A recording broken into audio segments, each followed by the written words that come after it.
الحمد للہ رب العالمین، الصلاة والسلام علی سید الانبیاء و اشرف المرسلین وعلی آلہ و اصحابہ اجمعین، اما بعد فاعوذ باللہ من الشیطان الرجیم، بسم اللہ الرحمن الرحیم۔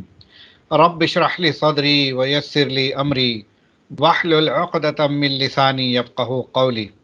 اللہم صلی علی سیدنا شفیعنا حبیبنا و مولانا محمد وبارک وسلم۔ ناظرین، السلام علیکم ورحمۃ اللہ وبرکاتہ۔ وعلیکم السلام ورحمۃ اللہ۔ آپ کے پسندیدہ پروگرام محمد ہمارے بڑی شان والے کے اس ایپیسوڈ کو لے کر آپ کی خدمت میں آپ کا میزبان میں محمد امجد علی۔ ناظرین کرام، حضور صلی اللہ علیہ وسلم کی سیرت پاک کا ایک کے بعد دیگرے ہم بیان کرتے رہیں گے تاکہ آپ کی معلومات میں اضافہ ہو۔ اگر کوئی غلط فہمیاں، شکوک و شبہات ہوں تو آپ ہمارے یوٹیوب کے کامنٹ سیکشن میں سوالات پوچھ سکتے ہیں تاکہ اگلے ایپیسوڈ میں اس کے جوابات خاطر خواہ انداز میں دیے جا سکیں۔ ناظرین کرام، آج ہم بات کریں گے محبت رسول اور اس کے تقاضے۔ رب تبارک و تعالی سب سے زیادہ اگر جسے چاہتا ہے تو وہ ہے حضور پاک علیہ الصلاۃ والسلام، پرافٹ محمد صلی اللہ علیہ وسلم۔ اور اپنے بندوں سے بھی یہ تاکید کرتا ہے پروردگار کہ اپنے نبی سے بے پناہ محبت کرو۔ حضور صلی اللہ علیہ وسلم نے بھی اپنی محبت کے تقاضے بتائے۔ تو اس موضوع کو زیر بحث لانے کے لیے میں جو ہے ہمارے اسٹوڈیو میں دعوت دیا ہوں مولانا سید خواجہ معیز الدین اشرفی صاحب، جو کہ خطیب جامع مسجد محمدیہ کشن باغ ہیں۔ وہ دینی معاملات ہوں یا دنیاوی معاملات ہوں، بڑے پیارے انداز میں اور انتہائی نرم گفتگو تاکہ لوگوں کے قلب میں سیدھے بات اتر جائے، اس انداز سے یہ بیان کرتے ہیں۔ تو مولانا، آپ کا ایچ ڈی ٹی وی پر خیر مقدم کرتا ہوں۔ السلام علیکم ورحمۃ اللہ وبرکاتہ۔ وعلیکم السلام ورحمۃ اللہ وبرکاتہ۔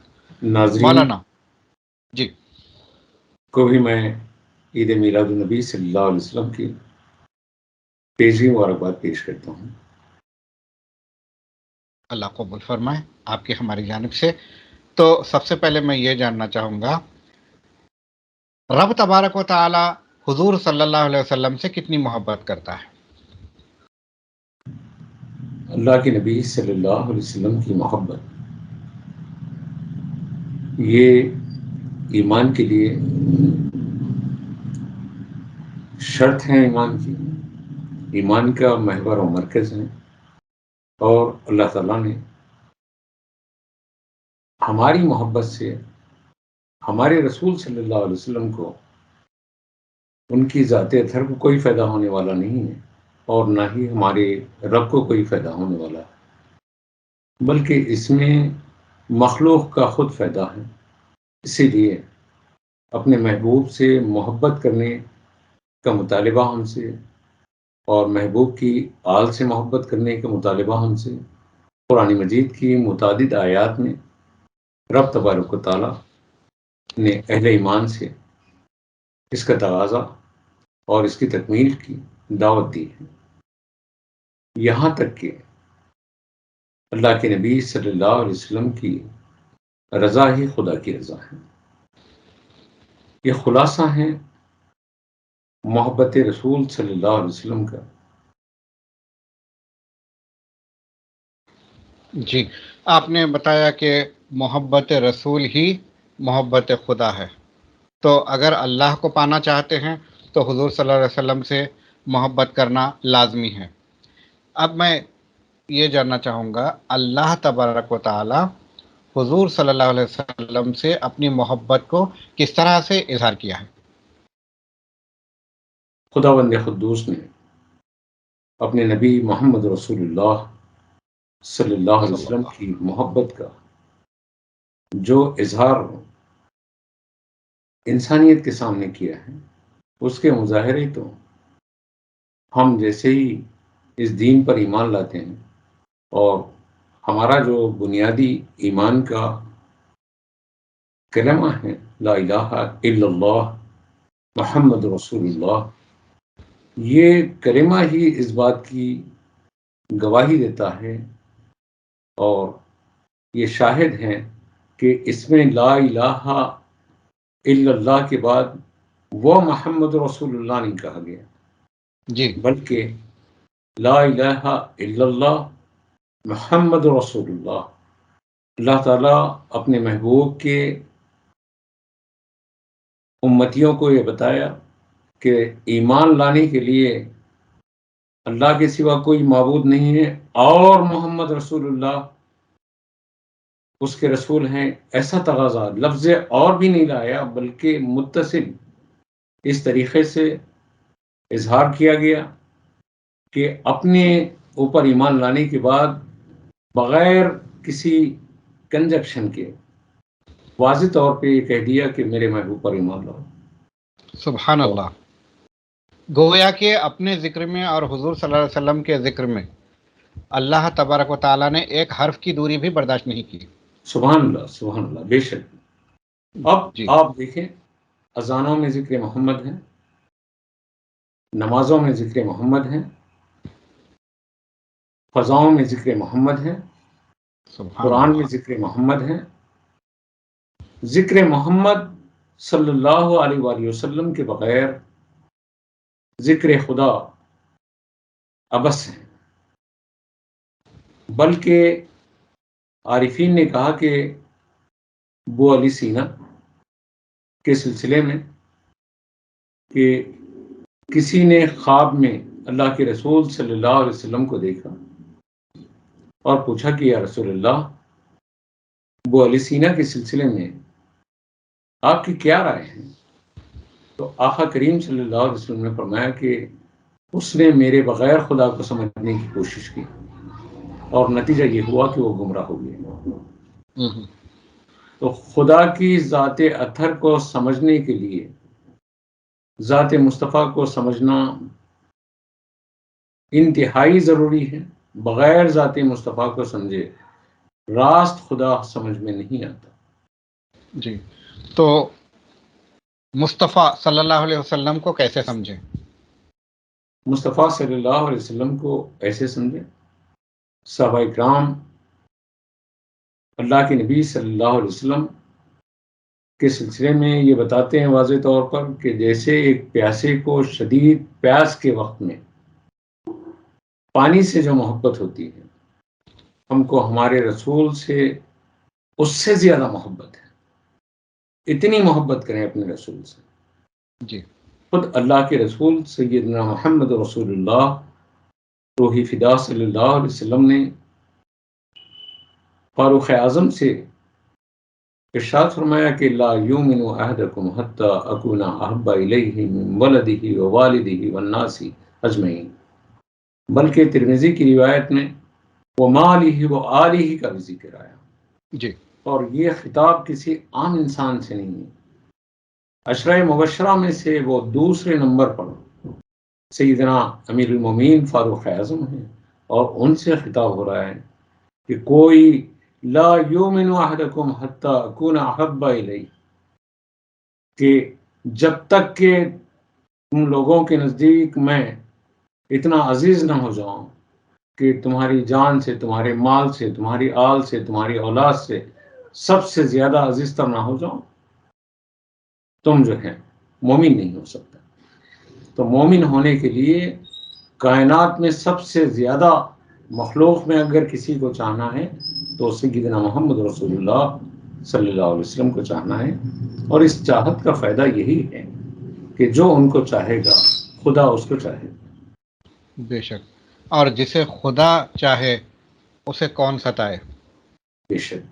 جی، صدیق اکبر رضی اللہ تعالیٰ عنہ جو سب سے پہلے ایمان لائے، بے شک۔ ان کا حضور صلی اللہ علیہ وسلم سے محبت کا اظہار کس طرح سے ہوا کرتا تھا؟ آپ اندازہ لگا لیں، جب سیدنا صدیق اکبر کے صاحبزادے ایک مرتبہ اپنے والد محترم کے سامنے عرض کرنے لگے کہ ابا جان، فلاں معرکے میں آپ میری تلوار کی زد میں آ گئے تھے اور میں اس لیے اپنی تلوار کو روک لیا کہ آپ والد ہیں، اور میں اللہ کے رسول صلی اللہ علیہ وسلم کے مخالفین کے ساتھ ابھی ایمان نہیں لایا تھا، جی مقابلے میں تھا۔ سیدنا صدیق اکبر نے اس موقع پر اپنے بیٹے سے کہا کہ اگر وہ موقع مجھے ملتا اور تم میری تلوار کے نیچے آتے تو یہ میں نہیں دیکھتا کہ تم میرے بیٹے ہیں، میں دیکھتا کہ تم مخالفین کے گروہ سے آ رہے ہو، اسی لیے میری تلوار تمہاری گردن کو ناپ دیتی۔ تو سیدنا صدیق اکبر نے یہ واضح طور پر بتا دیا کہ رشتوں کی اہمیت بھی ذات مصطفیٰ صلی اللہ علیہ وسلم کی محبت سے وابستہ ہے۔ جی وہی رشتہ ہے جو اللہ کے رسول صلی اللہ علیہ وسلم کے سلسلے میں بادب ہیں، مؤدب ہیں، چاہے وہ باپ ہو، بیٹا ہو، کیسے باشد کوئی ہو۔ یہی بات تو امام اہل سنت مولانا شاہ احمد رضا خان فاضل بریلوی رحمۃ اللہ علیہ نے اپنے وصایہ میں، بلکہ تمہید الایمان میں بھی، ان کی کتاب تمہید الایمان میں بھی لکھا ہے کہ تمہارے پیر، تمہارے باپ، تمہارے عالم، تمہارے مفتی، تمہارے عزیز، تمہارے اقارب، تمہارے استاد، کسے باشد کسی کو اگر حضور صلی اللہ علیہ وآلہ وسلم کی شان میں بے ادب پاؤ تو اس کو دودھ کی مکھی کی طرح نکال پھینکو، اس سے کیا علاقہ اور کیا وابستگی، جو کچھ ہے ذات محمد رسول اللہ صلی اللہ علیہ وسلم سے ہے۔ یہی دین کا خلاصہ ہے کہ ہم کسی سے محبت کرتے ہیں تو رسول صلی اللہ علیہ وسلم کی محبت کے سبب میں، اور کسی سے اگر ہم دوری اختیار کرتے ہیں تو رسول کریم صلی اللہ علیہ وسلم کے مقام و مرتبے کو اگر کوئی نہیں سمجھتا ہے تو ہم اس سے دوری اختیار کریں۔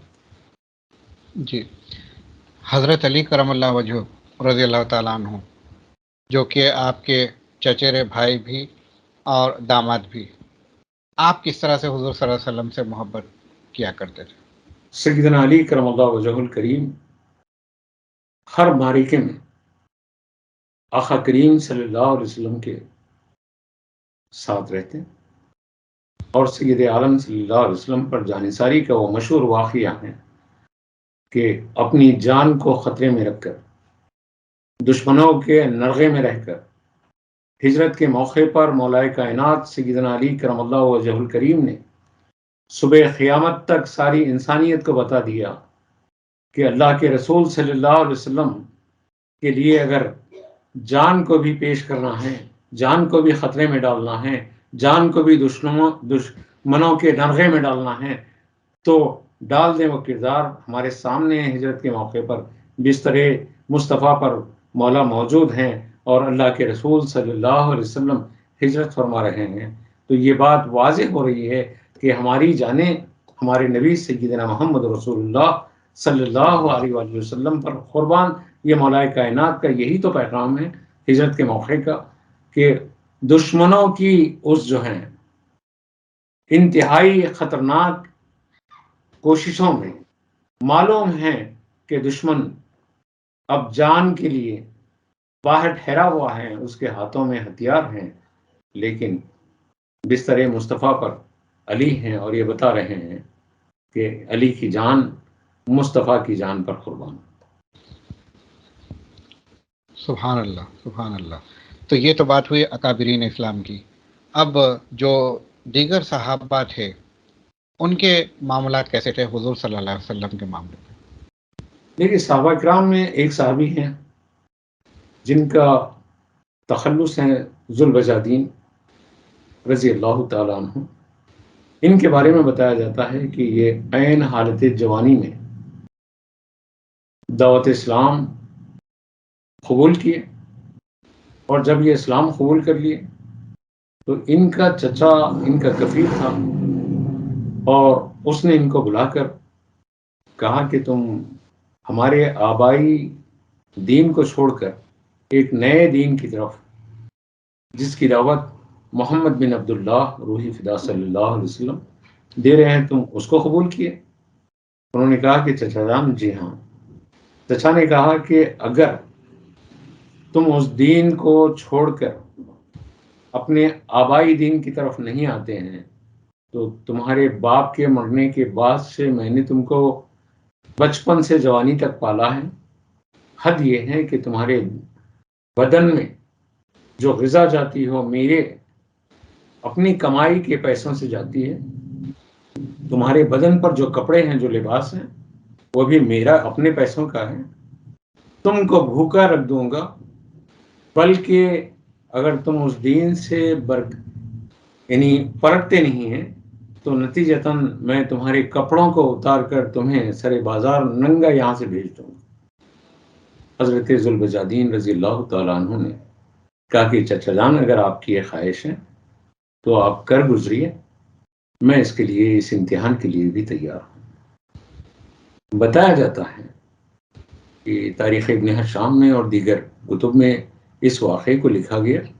ان کا چچا ان کو عین حالت جوانی میں، آپ تصور کی آنکھ سے دیکھیں کہ ان کے لباس اتارتی ہے، ان کو مادرزاد ننگا کرتی ہے، اور اس کے بعد بولا کہ گھر سے نکل جاؤ. وہ بھاگتے ہوئے، دوڑتے ہوئے، کچھ فاصلے پر ان کی والدہ کا گھر تھا، وہاں پہنچے اور رونے لگے. والدہ نے ان کو فوراً ایک چادر دی اور پوچھا کہ کیا واقعہ ہے، کیا ہوا؟ تو انہوں نے بتایا کہ میں دین محمد رسول اللہ صلی اللہ علیہ وسلم قبول کر چکا ہوں، اور اس کی پیدائش میں میرا چچا مجھے برہنہ کر دیا. آپ دیکھیں کہ حضرات صحابہ اپنے رسول سے کتنی محبت کرتے، اور کس طریقے سے دین کو قبول کرنے کے بعد آزمائشوں کی میزان پر کتنے کھڑے اترتے. یہ دین اتنی مشکلات اور مصیبتوں کے بعد، صحابہ کی اور اہل بیت کی قربانیوں کے بعد ہم تک پہنچا ہے. اتنی بہترین مثالیں ہمارے پاس موجود ہیں کہ کس طرح سے حضور صلی اللہ علیہ وسلم سے محبت کرنے کو کہا گیا ہے، اور صحابہ اور جو ہے خلفائے راشدین کس طرح سے بے پناہ محبت کرتے تھے حضور صلی اللہ علیہ وسلم سے.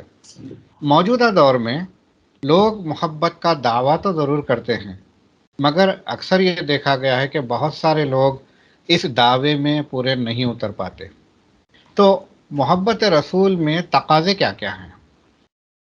محبت رسول میں سب سے پہلا تقاضا تو یہ ہے کہ اتباع رسول ہے. رسول پاک کی اتباع کریں، اور سید عالم صلی اللہ علیہ وسلم کو ہم اپنی زندگی کا اور اپنی بندگی کا ہر معاملے میں مشعل راہ بنائیں. ایسا نہیں ہے کہ صرف عبادت تک ہی، اللہ کی عبادت کے لیے رسول کریم کے دیے ہوئے راستوں تک کو محدود کر لیں، اور اپنی عادتوں میں رسول کریم صلی اللہ علیہ وسلم کی تعلیمات کو ہم سائڈ لائن کریں. ایسا نہیں ہے. امت میں آج جو کمی پیدا ہو رہی ہے وہ یہی ہے کہ ہم مساجد کی 4 دیواریوں تک عابد ہیں، اور اس کے بعد ہم آزاد اپنے آپ کو سمجھ رہے ہیں.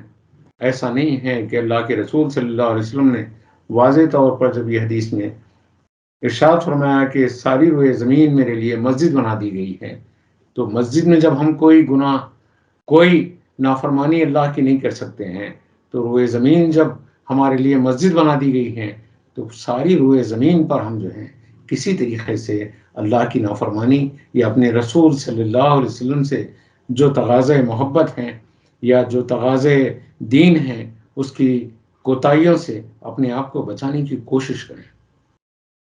کس طرح سے یہ ممکن ہے کہ اپنے آپ کو ان کوتاہیوں سے یا پھر قدم پھلانگنے سے اپنے آپ کو روک پائیں اور حضور صلی اللہ علیہ وسلم کی خوشنودی ہمیں حاصل ہو؟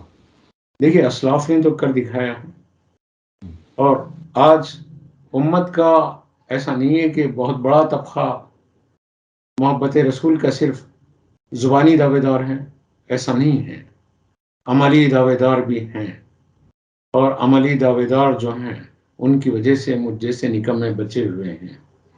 اور جن لوگوں نے اپنے رسول کی تعلیمات کو عملی جامہ پہنایا ہے، ان کے گھر امن، ان کے کاروبار امن، ان کی زندگی، ان کی معاملات زندگی کا ہر مرحلہ انتہائی پرسکون و پرامن ہے.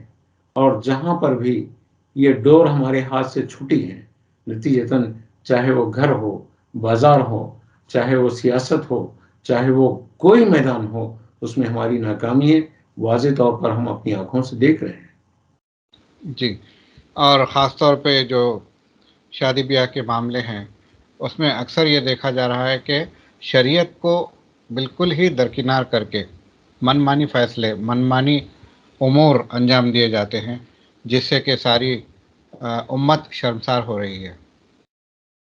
دیکھیے، ایک طوفان ہے بدعمالیوں کا، اور وہ طوفان روز بروز اپنے عروج پر ہیں، اور نہ صرف شادی بیاہ تک بلکہ جو ہیں موت، کفن دفن کے مسائل میں بھی ہم اغیار کی فرسودہ اور خود ساختہ رسومات کے پابند ہیں۔ ابھی چند روز پہلے کسی نے مجھ سے سوال کیا کہ ان کے گھر میں ان کی بیٹی کا انتقال ہوا ہے، اور داماد کے گھر والوں کی طرف سے یہ مطالبہ ہو رہا ہے کہ چہلم کی دعوت کے موقع پر داماد کو اور اس کے گھر والوں کو کپڑے بنائے جائیں۔ تو محترم امجد صاحب، آپ یہ بول رہے ہیں کہ صرف شادیوں میں ہی منمانی ہو رہی ہے، ایسا نہیں ہے، بلکہ جہاں اللہ کے رسول صلی اللہ علیہ وسلم نے ہمیں انتہائی پرامن تعلیمات دی تھی، وہاں پر یہ رسومات کہاں سے آ گئی؟ لباس بنایا جائے داماد کو چہلم کے وقت میں، اور فلاں کیا جائے، چہلم جب تک کہ نہیں ہو سکتا ہے کہ اتنے بکرے نہ کٹیں، چاہے اس کے لیے قرضہ نہ آ جائے۔ اور یہ ساری چیزیں جو ہمارے پاس تعلیمات محمد رسول اللہ صلی اللہ علیہ وسلم سے انحراف کے نتیجے میں بہت ہی شدت کے ساتھ فرائض پر اتنی اہمیت نہیں ہے جتنی ہم رسومات پر، نماز پر اتنی اہمیت نہیں ہے جتنی نیازوں پر ہماری توجہ جا رہی ہے۔ اس کی وجہ سے بہت ساری خرابیاں آ رہی ہیں۔ اس کے علاوہ یہ بھی دیکھنے میں آیا ہے کہ بہت سارے لوگ مسجد میں باجماعت نماز پڑھتے ہیں، فرض نماز، اور پھر سنن ادا کیے بغیر روانہ ہو جاتے ہیں۔ تو کیا دیکھیے، یہ جی جی فرمائیے۔ سنتیں دراصل نکھار پیدا کرتی ہے فرض میں، سنتیں نکھار پیدا کرتی ہیں، اور جو بالخصوص سنت موقدہ ہیں اس کا ترک کرنا، ایک مرتبہ کا غفلت سے ترک ہونا گناہ ہے، لیکن اگر اس ترک کا عادی ہو گیا ہے تو واضح طور پر کتب فتاوی میں علماء نے اس بات کی صراحت کر دی ہے کہ سنت موقدہ کا تارک یہ جہنمی ہے، اور اس کے اوپر جہنم کا عذاب ہوگا جو تاریک سنت موقدہ ہے۔ جبکہ اللہ تبارک و تعالیٰ فرماتا ہے کہ جو نبی دیتے ہیں وہ لے لو، اور جسے یہ روکتے ہیں رک جاؤ۔ وما آتاکم الرسول فخذوه وما نہاکم عنہ فانتہوا، جی جو رسول دیتے ہیں تم لے لو، اور جس سے رسول منع کرتے ہیں تم اس سے رک جاؤ۔ تو رسول کیا دیتے ہیں؟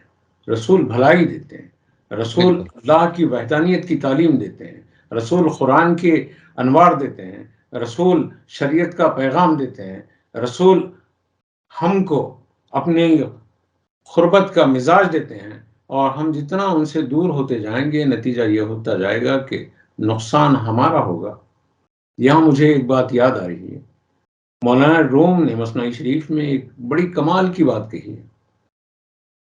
ایک کہا ہے، انہوں نے ایک مثال کے ذریعے بتایا کہ جو رسول سے دور ہوتا ہے وہ زمانے کی اس پر جو ضربیں لگتی ہیں، اور جو رسول کے قدموں سے وابستہ رہتا ہے وہ کس طریقے سے زمانے کی ضرب لگنے سے بچتا ہے۔